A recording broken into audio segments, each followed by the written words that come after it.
월의 마지막 날 경제기관 보고서 읽는 시간입니다. 먼저 국제금융센터 뉴스입니다. 1. 글로벌 은행권 주간 동향. 주요 금융지표. 전주에 이어 주가지수는 하락하고 CDS는 상승. 주가지수. 트럼프 대통령 탄핵 관련 불확실성, 유럽 경제지표 부진 및 브렉시트 관련 우려, 일본 소비세율 인상 등으로 유럽과 일본을 중심으로 하락, 한국도 6주 만에 하락. CDS, 저금리 장기화, 주요국의 정치 리스크, 부각 등의 영향으로 전반적으로 상승. 주요 이슈, 암호자산의 화폐 대체 가능성, 독일 은행 구조조정, 영금리 인하 시사 등. 암호자산의 화폐 대체 가능성, SCB는 암호자산과 스테이블 코인의 통화 정책에 미치는 영향을 분석하고 있으나 현재까지 암호자산의 화폐 대체 가능성은 낮은 것으로 판단. 독일 은행 구조조정, 코메르츠뱅크는 도이체뱅크와의 합병이 무산되면서 4,300명 감원, 산하기관 지분 매각 등의 계획을 발표. 이를 통해 170억 유로의 위험가 중자산이 줄어들 것으로 전망. 영국 금리 인하 시사. 솜더스 영란은행 통화정책위원은 브렉시트의 불확실성이 지속될 경우 경기 팽창적인 통화정책 유지가 적절할 것이라며 금리 인하를 시사. 중국 통화정책. 이강인민은행 총재는 중국의 경제 운영이 합리적인 범위 안에 있다며 완화 조치나 지불 준비율을 내려야 할 압력은 없다는 견해를 피력. 한국 이자 수익 기준금리 인상, 대출 규모 확대 등으로 국내 6개 시중은행의 19년 상반기 이자 수익은 21조 원으로 13년 상반기와 비습. 2. 주간 국제금융 주요 이슈 및 전망.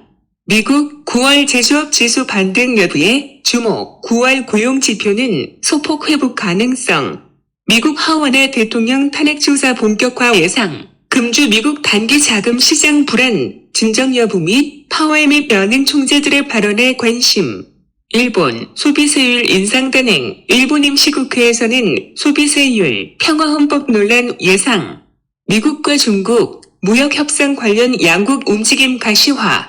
영국 브렉시트 및 정부 불신임안 관련 논란 예상. 포르투갈 총선 실시. 3. 우리나라 은행의 중국 진출 성과 및 시사점. 이슈. 국내은행의 중국 진출 증가에도 불구 수익성 등 경영성과는 상대적으로 미흡. 중국 진출 국내은행의 총 자산이 11년에 비해 18년은 2배 이상 증가. 전체 우리나라 은행의 해외 점포 자산에서 중국의 비중도는 23%이나 18년 중국 진출 국내은행의 총자산이익률이 0.58% 내외로 중국계 은행은 물론 외국계 은행에도 미치지 못하고 부실 채권 비율은 높은 편. 배경, 중국 경제 둔화 등으로 인한 전반적인 경영 환경 악화 외에도 국내은행이 중국 내 영업 기반이 취약하고 자금 조달 비용도 높은데 주로 긴 시사점, 성과 개선을 위해 중국 내에 부각되고 있는 전자금융 및 부가 서비스 등을 활용한 수익원 다변화가 요구됨. 우리 금융산업 전반의 혁신 노력도 강화할 필요. 최근 중국 정부가 금융시장 개방을 확대하는 가운데 지급결제 시스템, 모바일 결제 등 전자금융 인프라도 급속도로 발전하면서 기존 은행 간 규모 격차로 인한 경쟁 제한이 크게 완화. 국내 은행은 강점인 금융, IT를 적극 활용하여 캐시 매니지먼트 등으로 서비스 영역을 확대. 한편 중국이 핀테크 등 일부 금융 분야에서 우리나라를 추월한 데 이어 최근에는 정부 주도로 파급 잠재력이 큰 블록체인 기반의 차세대 결제 시스템 개발도 마무리 단계에 진입. 참고로 최근 5년간 국내 진출 중국계 은행의 성과는 양호한 모습을 보여 대주됨에 주목. 다음은 경제정보센터 뉴스입니다. 1. 2019년 8월 산업활동 동향. 통계청은 9월 30일 8월 산업활동 동향을 발표하였다. 전산업 생산은 광공업에서 감소하였으나 서비스업, 건설업 등에서 생산이 늘어 전월에 비해 0.5% 증가하였음. 소매 판매는 승용차 등 내구재, 음식료품 등 비내구재, 의복 등 준내구재 판매가 모두 늘어 전월에 비해 3.9% 증가하였음. 설비 투자는 특수산업용 기계 등 기계류 및 항공기 등 운송 장비 투자가 모두 늘어 전월에 비해 1.9% 증가하였음.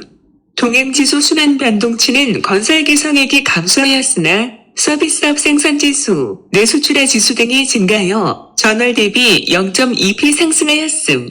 선행지수 순환 변동치는 재고 순환 지표, 기계류 내수출하 지수 등이 증가하였으나 코스피, 장단기 금리차 등이 감소하여 전월 대비 0.1p 하락하였음. 2. 최근 한국계 기관 해외 채권 발행 현황. 금융위원회는 9월 30일 한국 기업의 채권 발행 현황을 발표하였다. 글로벌 채권 시장에서 한국물에 대한 견조한 수요를 기반으로 한국 기업은 성공적으로 채권을 발행하고 있음. 국내 일본기 외환 지점의 총여신 규모는 19년 7월 말 24.1조 원으로 전월 대비 소폭 증가함. 최근 일부 언론에서 한일 수출 규제 이슈와 관련하여 기업 자금 조달 시장이 영향을 받을 수 있다는 우려가 제기되었으나 자금 조달 시장에서 특이 동향은 없는 것으로 파악되고 있음. 3. 주요국 물가 하락기의 특징. 한국은행은 9월 30일 주요국 물가 하락기의 특징을 발표하였다. 1990년대 이후 주요국에서 나타난 물가 하락기의 특징. 소비자 물가지수 하락은 많은 국가에서 적지 않은 빈도로 나타났으며 대부분의 경우 단기간 내 상승으로 전환.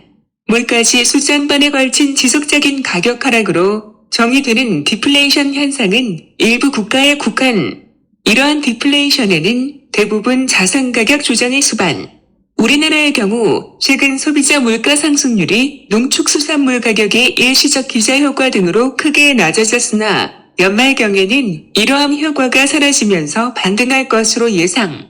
또한 소비자 물가 대상 품목 중 가격 하락 품목의 비중도 일정 수준을 유지. 일본, 홍콩 등의 경우 물가 하락이 장기간 지속된 시기에 동 비중이 50에서 70%대 수준으로 상승. 오늘도 행복하시고 구독과 알람하시면 감사히 받겠습니다. 사랑합니다.